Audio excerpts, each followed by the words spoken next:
Robert Brooks, who's written extensively about what helps to make people resilient, says that one of the most important things for a child or a teenager is to have charismatic adults in their lives, someone other than their parents, and we really honor all of our staff for being those charismatic adults. So we want to say what our very simple goals are for this next 2 days. The first one is to have fun, to have joy, to enjoy yourselves, because really, what's the point if we're not doing that? It's kind of how I feel about it. The next is that we are going to give you tools that we want you to be able to take back and work with youth, and that you can get some sense of practice with them. The third is to really acknowledge and experience a great community of adults that you can, maybe lean on for support in the future, and that we've really helped create this community that grows. And then the last is to recognize and reaffirm your own strengths, both as an individual and as how you are with your students and your youth. So the one thing we're going to ask of you is that you bring your full participation to this workshop. It's going to be much less lecture and much more experience. And so what Brené Brown, who just came out with a fabulous book called Daring Greatly, has said, she says that vulnerability is the most accurate measurement of courage. Vulnerability is the most accurate measurement of courage. And Randy? This is like our little dog and pony show. Okay. So Brené Brown did research, and she discovered that what makes people really happy in life is connection. And what gets in the way of our feeling connected is shame. And how to break through that shame is with vulnerability. So that's what we invite everyone here today, is to take that step and be vulnerable. The latest research is conclusive. Happiness does not come from success in the way we've thought of it. It doesn't come from test scores, and it doesn't come from academic achievement. In fact, they just did a survey of students at Harvard. Wow, you think you got into Harvard, and you all can relate to this. You've made it. 4 out of 5 students at Harvard report deep depression. Why is that? Because the studies now show success and academic achievement don't predict a future life of happiness and fulfillment. So what does? What predicts a future life of happiness and fulfillment? It's about being happy now, not later. There is no later. This is it. Oh, and that's it too. Okay. So, what is happiness? So let's have a definition. Today, what we're going to define it as is a practice of being positive and having positive attitude. No matter what your set point, because we all have different constitutions, in order to be a positive person, you actually have to practice being a positive person. The other thing you definitely need is a deep sense of purpose and meaning. No matter whether you're the janitor or the principal of the school, do you wake up and feel like you have a deep purpose and meaning? Because anything can become a calling if you decide it is. And lastly, and this part is the biggest predictor of success and fulfillment on all levels, social investment. It can also be called social currency, and it can also be called social networking. It's our ability to be connected to other people in a deep and meaningful way, to rely on people, to reach out for help, to be dependent on people, and most importantly, the research says the people that are happiest actually go out to make sure other people are happy. Those are the people that report the highest satisfaction in their work.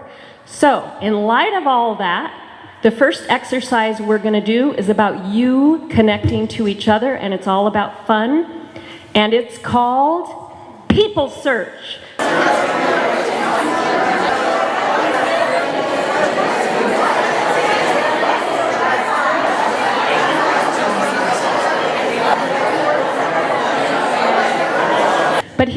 research and it's conclusive. What really stops bullying? What really stops bullying is when the target of bullying is never isolated or standing out. So what really stops bullying is everyone else spending time with the person that has been the subject of any harassment.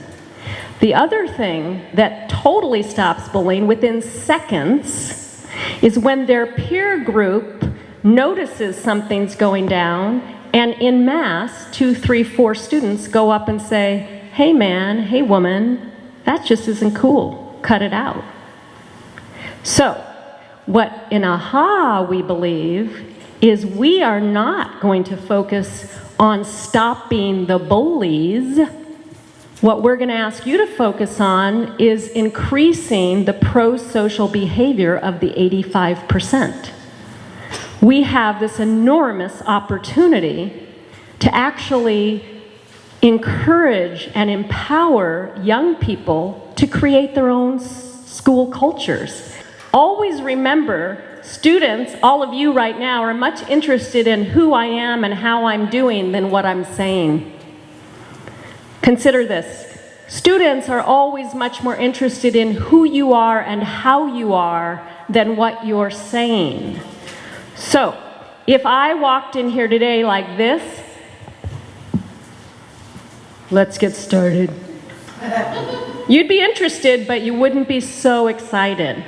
So part of what I want to encourage all of you to remember is it's not the information that you're sharing that is going to determine the course of that person's life, even though we have to teach to test still.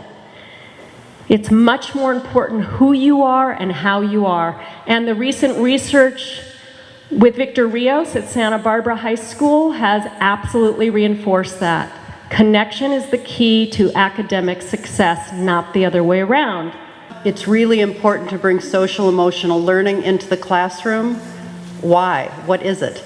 Well, very basically, social emotional learning is the essence of how we feel about ourselves and how we feel about other people. And that kind of is the key to how we do in life. I mean, the subjects are very important, but it really is, who do we feel we are in this world, and how do we connect with others? So some of the basic hallmarks and specifics of social emotional learning are knowing what you're feeling, knowing how to manage those feelings, knowing, this is my favorite, how to delay gratification when necessary, how to have impulse control, how to have empathy, to know what it's like to be someone else, to kind of like to put yourself in someone else's shoes, to know how to have good relationships, and how to have effective conflict management. These are just some of these. And as you can tell, these aren't just things that the kids need to know. These are things we work on all the time. I know delayed gratification I work on every day. It's true. So, the leading institution or the organization for social emotional learning in this country, the national one, is called CASEL, CASEL, and they have a fabulous website with a lot of information, a lot of statistics. And they have a really good quote here for the goals of social emotional learning. The goals of SEL programs are to, number one, to promote student self-awareness, self-management, social awareness, relationship, and responsible decision-making skills. And then also, and this is important, to improve student attitudes and beliefs about themselves, about others, and about school. So if students feel more relaxed, connected in their classrooms, they're going to have a better sense of themselves in school. The school is going to have a stronger, more peaceful culture. And this is borne out by statistics. And CASEL has extensive research that says that schools that have good SEL programs see discipline problems decrease significantly, and national test scores go up 11 points on average. This is a pretty solid statistic over time. And our personal experience in AHA really matches this. The first high school we were in for a significant period of time, and the way we bring our program typically is to a 9th grade class in like a freshman seminar. And we're in there for 10 weeks for 1 hour a week. And we have many of the exercises we're doing today with you and information. And after being in this school for 2 years, they saw their discipline referrals and suspensions go down 72%, and that has maintained over all the years we've been there. And also, after 5 years of being there, their API test scores went up 11 points, which I just found astounding, that it's a complete match to what the national statistics are. So it really does make a difference, and sometimes it's like, where am I going to put this stuff into the classroom? Hopefully today will give you fun, quick ways to do that. Would you recommend it to others? Absolutely. Beyond teachers, I think if we could get all teachers coming here, I think it would really improve the lives of all of our students. In order for me to reflect with students and the youth I work with, you have to also connect with yourself. So it was a great opportunity to really have that emotional time for myself, and an opportunity for me and my staff to really gain knowledge and skills and tools, and there was a lot of practical use that they taught and shared with us. So I really appreciated that use of time, and a time for us as a community to get together and to really know what our students need, not only academically but emotionally as well. And I really appreciate some of the skills that I gained from this institute. One of the things that occurred to me during the 2-day seminar was in the middle of an age of accountability in the schools, we're often only focused on the academics. And we know that kids learn so much better when they're well and have an open method of communicating their emotions and feelings. And that's really a lot of what I learned over the past couple days, is the important value of some of the strategies that we learned and how they can contribute to the academic achievement of the students in the school. So you think it was good? Absolutely worthwhile. Well, I appreciated the last 2 days because it gave us tools to work with students who we might not have been able to reach before. And it allows us to go back and work with our fellow staff and faculty in really making institutional change that could benefit the overall sense of community at our school. Did you learn particular exercises or tools, or what did you learn? Well, through learning about communication circles and how to communicate differently with our students, how to view with empathy where they are coming from. We're able to understand better what they're struggling with rather than looking at the punitive measures that maybe they would have deserved under a traditional model. Would you recommend others to take such a course? Absolutely. I think that this is beneficial for all teachers and staff at schools, as well as people in nonprofits and anyone who is working with youth in our community. But even more so than that, I think it's also helpful between adults to understand these tools. Well, I really enjoyed it. I was very apprehensive whenever I first came because I felt like I wouldn't know anyone. But being here, I connected with so many other people, and it just also reaffirmed that change begins with me. Would you want to say that you recommend it or anything? Oh, absolutely, absolutely. I think it's good tools. Well, I'm going to take back to my job at the United Boys and Girls Club and share with other staff, and then you just kind of like pouring into them what I've learned, and hopefully they can pour into someone else. I really enjoyed it. I'd heard a little bit about the method. I hadn't experienced it firsthand, but learning a lot of the techniques, the strategies, and the inherent goals of the program were just really impressive, and something that I definitely am excited to start implementing in my classroom. Would you recommend it to others? And they won't hear my question, but Yeah, absolutely. I would recommend it to other people. The ideas about it, I think, are generally what we know deep down is the way to handle situations, especially with younger students and teens. But I think learning the strategies is what's so important and what makes it possible, and I think they provide you with that. So I absolutely would recommend it to other people. do you think these tools could make a difference?